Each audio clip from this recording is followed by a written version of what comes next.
Hello everyone welcome back to YouTube channel Badal sir classes. So आज start कर जाऊे कौन ना षष्ठ श्रेणी हॉलिडे होमवर्क निमंते सामाजिक विज्ञान समस्त प्रश्न उत्तर आलोचना करवा। ता पूर्व चैनल जो मैंने भी नुआ अच्छा प्लीज चैनल को सब्सक्राइब कर रखुँ और पाखे बेल आइकन दबे ऑल नोटिफिकेशन ने प्रेस कर दिंतु।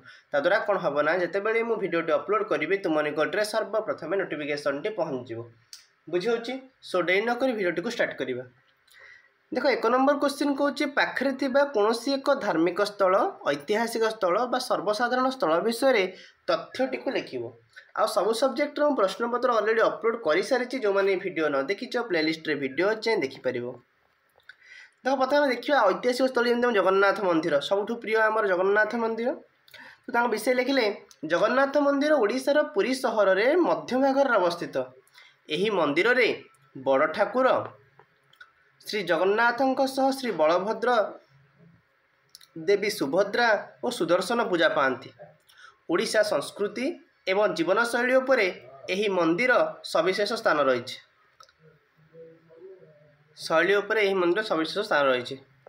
तार इतिहास टी कौन रोचे ना द्वादश शताब्दी अनंग वर्मा चौड़ंगदेव मंदिर कार्य आरंभ करते।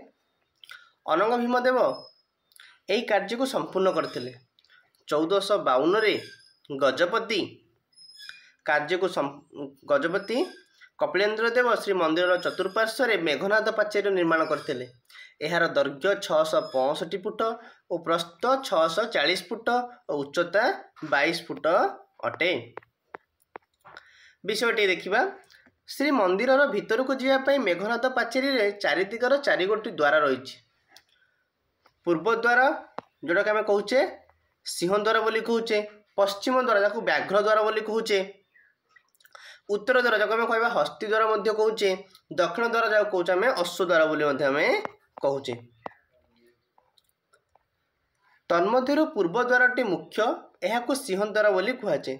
श्री जगन्नाथ मंदिर में वर्ष सारा पर्वपर्वाणी पालन करा तन्मध्यरु केतेक पर्व अन्यतम अटे जेमितिकी स्नान पूर्णिमा, रथयात्रा, चंदन यात्रा, मकर संक्रांति, दोलोत्सव इत्यादि। बुझीगला। एक नंबर प्रश्न पत्र एति तुम लिखले आराम से मार्क पाई परिबो। 2 नंबर क्वेश्चन कहूँ एकक और यौथ परिवार संबंध में तुलना करवा। जल्दी जल्दी पिला माने चैनल को सब्सक्राइब करनी जहाँफल सब सब्जेक्ट प्रश्न पत्र पाइपर। लिख एकक और यौथ परिवार पूर्वटी लिख शिशुटीए परिवार मध्य जन्मग्रहण करे, बंची रहे, कालजापन करे और शेष में मृत्युवरण करे। परिवार मध्य से लालित पालित हुए, कथा कही शिखे और मनीष समाज में चलिया तालीम पाए। तेणु मनीष जीवन पर परिवार आवश्यकता बहुत अधिक अटे। तेणु ये परिवार को 2 भाग विभक्त कराई। गोटे हूँ एकक परिवार आ गोटे हूँ यौथ परिवार। ये एकक परिवार कौन, यौथ परिवार कौन ना लिख कि एकक परिवार सबुठ छोट परिवार होता है। एठारे माता पिता सह अविवाहित संतान माने मिसी रही था। यह एकक परिवार ठारू बहुत बड़ होता है। एठारे बापा माँ पुओ झील दादा खुड़ी जेजेबापा जेजेमा बड़बापा बड़मा भाई भौणी माने मिसी रही कौटी यौथ परिवार रे। एकक परिवार छोट परिवार खुशी परिवार होता है।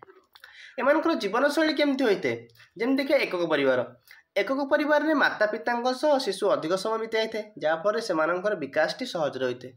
किंतु यौथ परिवार में पिला केवे एकुटिया रहे ना, सब जिनस बांटिक व्यवहार कर कला शिखती। एकता और समानता गुण विकसित होता है। तांकर अर्थनैतिक स्थिरता केमती यदि कह एकक परिवार कथा, एकक परिवार में सदस्य संख्या कम हो प्रायतः अर्थनैतिक स्थिरता देखा जाए। पितामाता प्रत्येक शिशुर शिक्षा स्वास्थ्य पर अधिक खर्च करिपारंती। किंतु यौथ परिवार में सदस्यों संख्या अधिक हो व्यय अधिक हुए, आर्थिक समस्या देखा जाई पारे। सदस्य मानकर आयर पार्थक्य हेतु व्ययटा समान भाव में बांटी हुए नहीं। परिवेश स्थिरता छोट परिवार कम संबल खर्च करती, कम वर्ज्यवस्तु सृष्टि करती। यौथ परिवार में अधिक संबल खर्च होता है, वर्ज्यवस्तु कौन अधिक सृष्टि होता है। उन्नत स्वास्थ्य और सुस्थता केमती रहिबो ना, अभिभावक से पिलामानंक पई उत्तम स्वास्थ्य सेवा पुष्टिकर खाद्य जोगाई पारंती। परिवार छोट होइतिबारु प्रायतः कम चाप और समस्या कम अनुभव करती। यौथ परिवार व्यवस्था अनुଯାयी पिलामानंक पई चिकित्सा और खाद्य जोगाई दिया जाए आ कली झगड़ार संभावना बहुत है जोटा कि यौथ परिवार में। ସେମାନଙ୍କର ସାମାଜିକ ଓ ସାଂସ୍କୃତିକ କାର୍ଯ୍ୟକ୍ରମ କେମିତି ନା ଏକକ ପରିବାରରେ ସହଯୋଗୀ ମନୋଭାବର ବିକାଶ ହୋଇପାରେ ନାହିଁ, କିନ୍ତୁ ଯୌଥ ପରିବାରରେ ବୟସ ଅନୁପାତରେ ସମସ୍ତେ ସଦସ୍ୟମାନଙ୍କୁ ସମ୍ମାନ ଓ ଆନୁଗତ୍ୟ ପ୍ରକାଶ କରନ୍ତି ଆଉ ସହଯୋଗୀ ମନୋଭାବ ଇତ୍ୟାଦିର ବିକାଶ ମଧ୍ୟ ହୋଇଥାଏ। ତେଣୁ ସମାଜରେ ପରିବାରର ସ୍ଥାନ ସାମାନ୍ୟ ନୁହେଁ, କାରଣ ସମାଜର ପ୍ରତ୍ୟେକ ଲୋକ ହିଁ ପରିବାର ମଧ୍ୟରେ ପ୍ରଥମ ଶିକ୍ଷା ଓ ତାଲିମ ଲାଭ କରନ୍ତି। ତେଣୁ ସ୍ନେହପରାୟଣ ଓ ସେବାପରାୟଣ ହୋଇ ପରିବାରରେ ବାସ କରିବା ଉଚିତ। ନିଜର ସୁବିଧା ଭୁଲି ଅନ୍ୟର ସୁବିଧା ଦେଖିବା ହେଉଛି ପରିବାର ଜୀବନର ପ୍ରଧାନ ନୀତି। ସେହି ନୀତି ମାନି ଚଳୁଥିଲେ ପରିବାର ମଧ୍ୟରେ ଶାନ୍ତି, ସନ୍ତୋଷ ଓ ଆନନ୍ଦ ବିରାଜମାନ କରିବ। ତାପରେ ନେକ୍ସଟ କ୍ୱେଶ୍ଚିନ୍ କହୁଛି ରାଜ୍ୟ ଓ ରାଜଧାନୀ ନାମ ଦିଅ। ଯେମିତିକି ରାଜ୍ୟ ରହିଲା ଆମର ଆନ୍ଧ୍ରପ୍ରଦେଶର ହାଇଦ୍ରାବାଦ, ଅରୁଣାଚଳ ପ୍ରଦେଶର ଇଟାନଗର, ଆସାମ ଦିସପୁର, ବିହାର ପାଟନା, ଛତିଶଗଡ଼ ରାୟପୁର, ଗୋଆ ପାନାଜୀ, ଗୁଜରାଟ ଗାନ୍ଧୀନଗର, ହରିୟାଣା ଚଣ୍ଡିଗଡ଼, ହିମାଚଳ ପ୍ରଦେଶ ଶିମଲା, ଝାଡ଼ଖଣ୍ଡ ରାଞ୍ଚି, କର୍ଣ୍ଣାଟକ ବେଙ୍ଗାଲୁରୁ, କେରଳ ଥିରୁଅନନ୍ତପୁରମ୍, ମଧ୍ୟପ୍ରଦେଶ ଭୋପାଳ, ମହାରାଷ୍ଟ୍ର ମୁମ୍ବାଇ, ମେଘାଳୟ ଶିଲଂ, ମଣିପୁର ଇମ୍ଫାଲ, ମିଜୋରାମ ଆଇଜଲ, ନାଗାଲାଣ୍ଡ କୋହିମା, ଓଡ଼ିଶା ଭୁବନେଶ୍ୱର, ପଞ୍ଜାବ ଚଣ୍ଡିଗଡ଼, ରାଜସ୍ଥାନ ଜୟପୁର, ସିକିମ ଗ୍ୟାଙ୍ଗଟକ, ତାମିଲନାଡୁ ଚେନ୍ନାଇ, ତ୍ରିପୁରା ଅଗରତାଲା, ଉତ୍ତରାଖଣ୍ଡ ଡେରାଡୁନ, ଉତ୍ତରପ୍ରଦେଶ ଲକ୍ଷ୍ନୌ, ପଶ୍ଚିମବଙ୍ଗ କୋଲକାତା, ତେଲେଙ୍ଗାନା ହାଇଦ୍ରାବାଦ। କ୍ଲିୟର? ଏତିକି ଥିଲା ସମସ୍ତ ସାମାଜିକ ବିଜ୍ଞାନର ପ୍ରଶ୍ନପତ୍ର।